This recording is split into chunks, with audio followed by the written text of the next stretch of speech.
ওই জাহাজ আমাদেরকে অনেক কোনো কথা না বলে অনেক গুলি চালাইছে। মানে বৃষ্টির মতো গুলি করছি, বৃষ্টির মতো গুলি করার পরে একটা আঙ্গুল চলে গেছে। নাফ নদীতে মিয়ানমারের দিক থেকে ছোড়া গুলিতে 2 বাংলাদেশি জেলে গুলিবিদ্ধ হয়েছে।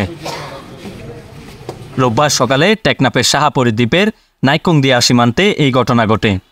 গুলিবিদ্ধরা হলেন শাহাপরী দ্বীপের মাঝির পাড়ার মোহাম্মদ ইসমাইল ও মোহাম্মদ ফারুক। এর মধ্যে ফারুকের অবস্থা আশঙ্কাজনক। রোববার দুপুর 1টার দিকে আহত ফারুককে কক্সবাজার সদর হাসপাতালে প্রেরণ করা হয়। টেকনাফ উপজেলার স্বাস্থ্য ও পরিবার কল্যাণ কর্মকর্তা প্রণয় রুদ্র জানান, আহতদের মধ্যে ফারুকের শরীরে 3টি গুলি লেগেছে। তাকে উন্নত চিকিৎসার জন্য পাঠানো হয়েছে।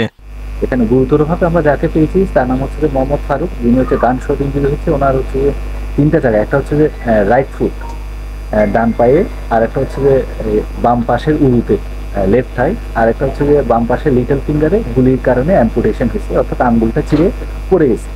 তো ওর অবস্থা একটু সংকটাপন্ন। তাকে আমরা আপাততভাবে প্রাথমিক একটা চিকিৎসা প্রদান করি, জরুরি ভিত্তিতে যেটা দরকার, এবং কক্সবাজার সদর হাসপাতালে যোগাযোগ করে তাকে কক্সবাজার সদর হাসপাতালে রেফার করা হয়েছে। আহত জেলে ও স্বজনেরা জানান, রোববার সকালে মাছ ধরার জন্য 10 জন জেলে নাফ নদীতে যায়।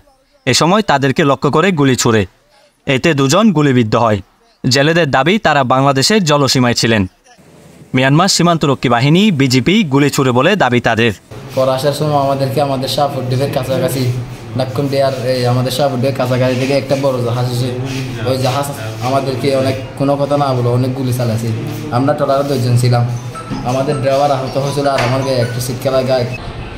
মানে বৃষ্টির মতো গুলি করছি, বৃষ্টির মতো গুলি করার পরে একটা আঙ্গুল চলে গেছে অলরেডি, আর পায়ে গুলি করছে বাম পায়ে। তারপর এভাবে গুলি করলে আমাদের বাংলাদেশের অনেক ট্রলারগুলো আজ কীভাবে মাছ আহরণ করবে, আমরা তো খুব আতঙ্কে আছি।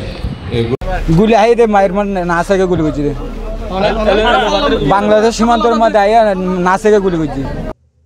এদিকে চলমান অস্থিরতায় রোববার সকাল থেকে কোস্টগার্ডের টহল চলে নাফ নদীতে। টহল পরিদর্শন করেন কোস্টগার্ডের মহাপরিচালক। তার পরিদর্শনের সময় মিয়ানমারের ছোড়া গুলিতে বাংলাদেশি জেলে আহত হয়। বিশ্বগুপ্ত, CCN।